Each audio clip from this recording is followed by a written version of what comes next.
Baik, tulislah bacaan tasahud ya, at-tahiyat sampai dengan 2 kalimat syahadatnya. Baik, soal nomor 2. Di depan, Pak. Innad dina G. indallahil Islam. islamu wa makhtalafal ladzina utul kitaba illa mim ba'di ma ja'ahumul ilmu baghyan bainahum wa may yakfur bi ayatillahi fa innallaha sari'ul hisab. A'udzu billahi minasyaitonir rajim. Bismillahirrahmanirrahim. Alif lam mim. Alif lam mim shad. Bismillahirrahmanirrahim. Wa qalarka'u fiha bismillahi majriha wa mursaha. Apakah ada yang disebut bacaan imalah? Kalimah majriha. Apakah ada yang disebut bacaan gunnah? Nun tasdid. Oke. Apakah ada yang disebut bacaan idgham bila gunnah? Dhammah tanwin bertemu dengan ro. Oke, cukup Bu Abidah. Oke, matur suwun Bapak. Bismillahirrahmanirrahim. Assalamualaikum warahmatullahi wabarakatuh. Waalaikumsalam warahmatullahi wabarakatuh. Alhamdulillahirrahmanirrahim. Wa bihi nasta'inu ala umuri dunya waddin. Wassalatu wassalamu ala asrofil anbiya'i wal mursalin sayyidina wa maulana Muhammad wa ala alihi wa sahbihi ajmain, amma ba'd. Pertama yang saya hormati Bapak Jaka selaku dosen pembimbing. Iya. Perkenankan, nama saya Ulil Afida. Saya mengajar di SD Negeri 1 Menawan, Kecamatan Kelambu, Kabupaten Grobogan. Untuk modul ajar kali ini saya berada di kelas 2 semester 1 dengan materi Ayo Berperilaku Terpuji. Tujuan pembelajarannya yang pertama, peserta didik ini melalui poster dan PPT mampu memahami perilaku terpuji dengan baik. Kemudian yang kedua, melalui penayangan video, peserta didik mampu menunjukkan contoh perilaku terpuji dengan tepat. Yang ketiga, melalui pembelajaran peserta didik mampu meyakini perilaku terpuji sebagai cerminan iman dengan baik. Dan yang keempat, melalui pemberian tugas, peserta didik mampu membuat kreasi cerita pendek tentang perilaku terpuji dengan baik dan benar. Kemudian untuk kegiatan pembelajarannya, di sini saya menggunakan model pembelajaran TIPEK, kemudian menggunakan model pembelajaran snowball, tanya jawab, diskusi, dan demonstrasi. Untuk kegiatannya yang awal, kegiatan pembelajarannya saya akan memberikan salam kepada peserta didik, kemudian mengabsen, kemudian berdoa bersama-sama. Setelah itu masuk ke kegiatan inti, peserta didik akan diberikan sebuah penayangan video tentang perilaku terpuji. Di dalamnya di situ ada nanti sayang kepada sesama, kemudian jujur, empati, dan bertutur kata lembut.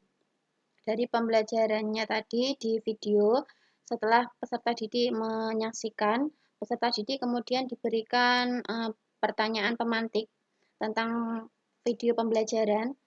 Apa itu perilaku terpuji? Apakah pernah melakukan perilaku terpuji? Kemudian kira-kira kalau kita melakukan perilaku terpuji itu akan mendapat apa? Setelah itu, setelah pembelajaran ada permainan yang namanya snowball. Sebelum permainan, peserta didik ini akan diberikan LKPD. LKPD-nya itu dengan perintah untuk menuliskan cerita pendek tentang yang berkaitan dengan perilaku terpuji, sayang kepada sesama, kemudian jujur, empati, dan juga bertutur kata lembut. Setelah peserta didik mengerjakan, Kemudian bola putih disiapkan yang selanjutnya untuk dilemparkan kepada salah satu peserta didik yang mendapat bola lemparan dari saya, dari guru, itu akan menyebutkan contoh cerita pendek tentang perilaku terpuji. Bisa tentang sayang kepada sesama, kemudian atau jujur, empati, dan juga bertutur kata lembut. Setelah itu, satu peserta didik kemudian melemparkan kepada temannya. Nah, berulang-ulang seperti itu. Kemudian penilaiannya, asesmen, saya menggunakan 3 asesmen, yaitu diagnostik, formatif, dan juga sumatif. Baik, Bu Afidah. Ada beberapa hal yang saya perlu tanyakan kepada Ibu terkait dengan ujian Komri hari ini. Yang pertama, ada berapa teori belajar yang masih Ibu ingat dari pada saat itu di pendalaman materi pedagogik mengkaji teori belajar dan pembelajaran? Dari modul ajar dan pembelajaran yang dilakukan, saya mengingat ada beberapa teori pembelajaran, yaitu ada behavioris, kemudian ada humanis, dan juga kognitif. Apakah yang sudah Ibu susun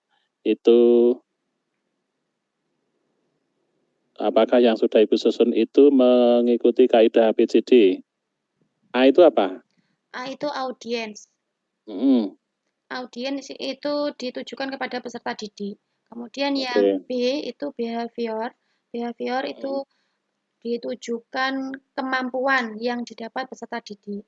Kemudian ada conditional, condition itu adalah perantara atau kondisi peserta didik agar bisa mencapai ke behavior. Kemudian yang terakhir adalah degree. Degree itu adalah contohnya ada dengan baik, dengan tepat, dengan benar. Basis proyek dari modul ajar Ibu itu adalah TPACK, TPACK. TPACK itu apa, Bu? TPACK itu singkatan dari per hurufnya T, P, A, C, K. T-nya itu adalah teknologi, kemudian PA-nya itu pedagogik, C-nya itu konten, dan K-nya itu knowledge. Sudah diterapkan di modul ajar? Oke. Jadi di modul ajarnya itu saya menggunakan TPACK. Yang pertama dengan teknologi WhatsApp, ada di grup WhatsApp. Setiap kelas sekarang tuh kebanyakan sudah mempunyai grup WhatsApp sendiri, kelas 1, kelas 2, 3, 4, 6.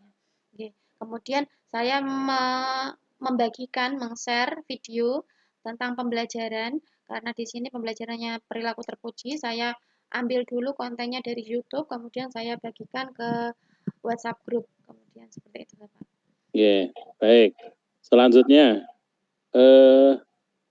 ada berapa lampiran di dalam modul ajar Bu Afidah? Asesmen diagnostik, sumatif, sama formatif. Oke, lampirannya hanya tiga jenis asesmen itu ya? Oke. Oh, ada poster, Pak. Ada poster. Kemudian ada LKPD. Oke, kenapa materinya tidak dilampirkan? Oh, nggih, buatan dilampirkan, Pak.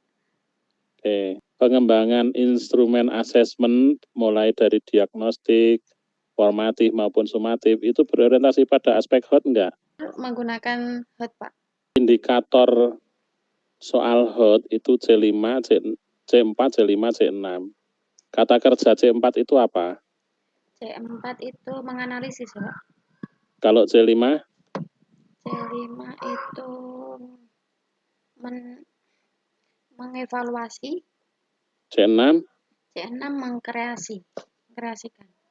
Nah, sekarang coba lihat rumusan tujuan pelajaran. Apakah kata kerja operasional di rumusan tujuan pelajaran yang Bu Afidah buat, itu ada yang bersinggungan dengan kata kerja tadi?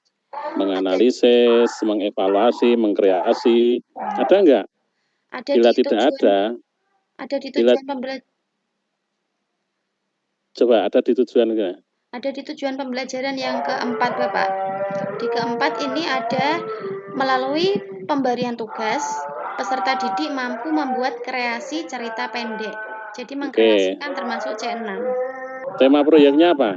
Saya mengikuti P5 dari kelas 4. Kelas 4 ini memiliki proyek P5 itu gaya hidup berkelanjutan.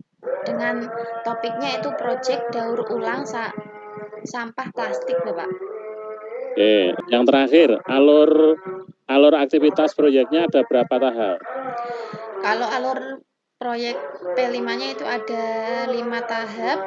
Yang pertama ada pengenalan, kontekstualisasi, aksi, refleksi, dan tindak lanjut, Bapak. Baik. Yang terakhir sekali, judul PTK Buah Bida apa? Penelitian tindak kelas saya itu berjudul meningkatkan hasil belajar peserta didik pada materi berperilaku terpuji dengan menggunakan metode PBL tahun 2023, Bapak. Oke, judulnya masih belum tepat. Saya kira begitu, Bu Awidah, bisa dipanggilkan Bu Swatun. Ya, matur suwun, Bapak. Terima kasih. Assalamualaikum warahmatullahi wabarakatuh. Waalaikumsalam warahmatullahi wabarakatuh.